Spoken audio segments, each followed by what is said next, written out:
Sirah Nabi Muhammad, peristiwa tahun ke-10 kenabian dan ibrahnya. Berdasarkan kitab Ar-Rahiq Al-Maktum karya Syaikh Syafiur Rahman Al-Mubarakfuri.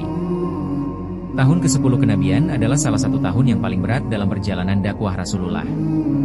Dalam kitab Ar-Rahiq Al-Maktum, Syaikh Syafiur Rahman Al-Mubarakfuri menamakan masa ini sebagai Al-Uzn, tahun kesedihan, karena dua orang terdekat Nabi yang selama ini menjadi pelindung dan penenang hatinya wafat dalam waktu berdekatan. Wafatnya Abu Talib. Abu Talib, paman Nabi, adalah sosok yang selama ini melindungi beliau dari kekejaman Quraisy. Walaupun tidak memeluk Islam, Abu Talib menggunakan pengaruhnya sebagai pembesar suku Bani Hashim untuk menjaga keselamatan keponakannya. Namun pada tahun itu, ajalnya menjemput setelah sekian lama menanggung beban berat akibat boikot dan tekanan Quraisy.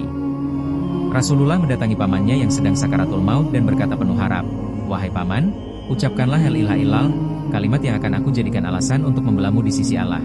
Tetapi para pemimpin Quraisy seperti Abu Jahal dan Abdullah bin Abi Umayyah menghasut Abu Talib agar tetap dalam agama nenek moyangnya.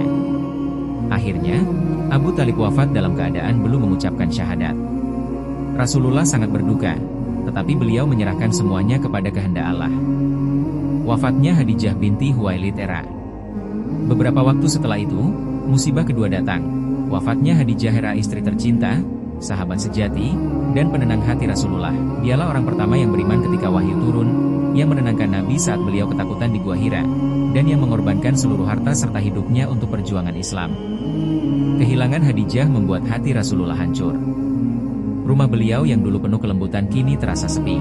Syaikh Al-Mubarakfuri menyebut, Khadijah adalah tiang ketenangan bagi Rasulullah, tempat beliau kembali di tengah kelelahan dakwah. Meningkatnya tekanan Quraisy. Sepeninggal Abu Talib dan Khadijah, kaum Quraisy semakin berani menyakiti Rasulullah. Tidak ada lagi pelindung yang disegani di Makkah. Ketika Nabi melewati jalan, mereka melempar debu dan kotoran, mencaci, bahkan menertawakan beliau. Namun Rasulullah tetap sabar, tidak membalas keburukan dengan keburukan. Perjalanan ke Taif. Dalam kesedihan dan tekanan yang berat, Rasulullah pergi ke Taif, sebuah kota sekitar 60 mil dari Makkah, untuk mengajak penduduknya beriman dan memberi perlindungan. Namun penduduk Taif menolak mentah-mentah. Mereka malah mengerahkan anak-anak dan Buddha untuk melempari beliau dengan batu hingga tubuh beliau terluka dan berdarah. Rasulullah berdoa di bawah sebuah pohon, dengan air mata yang menetes dan hati penuh kepasrahan. Ya Allah, kepada-Mu aku adukan kelemahan diriku, kurangnya daya upayaku, dan kehinaanku di hadapan manusia. Engkau adalah Tuhan orang yang lemah, Engkau Tuhanku. Kepada siapa Engkau serahkan aku? Doa itu menggambarkan keikhlasan dan tawakal Nabi yang luar biasa. Allah kemudian menghibur beliau dengan peristiwa besar setelahnya, Isra, Mikraj, yang menjadi pemuat bagi hatinya. Ibrah, pelajaran, dari peristiwa tahun ke-10 kenabian. Kesedihan adalah bagian dari ujian kenabian. Bahkan Rasulullah yang paling mulia pun diuji dengan kehilangan orang-orang terdekat. Ini mengajarkan bahwa kesedihan bukan tanda kelemahan, melainkan bagian dari perjalanan menuju kedewasaan iman. Keteguhan dalam dakwah meski tanpa dukungan duniawi. Ketika pelindung dan pendukungnya wafat, Rasulullah tetap berdiri teguh karena sandaran sejatinya hanyalah Allah.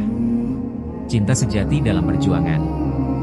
Khadijah Hera menjadi teladan istri mukminah yang mendampingi perjuangan suaminya dengan iman, harta, dan kasih sayang.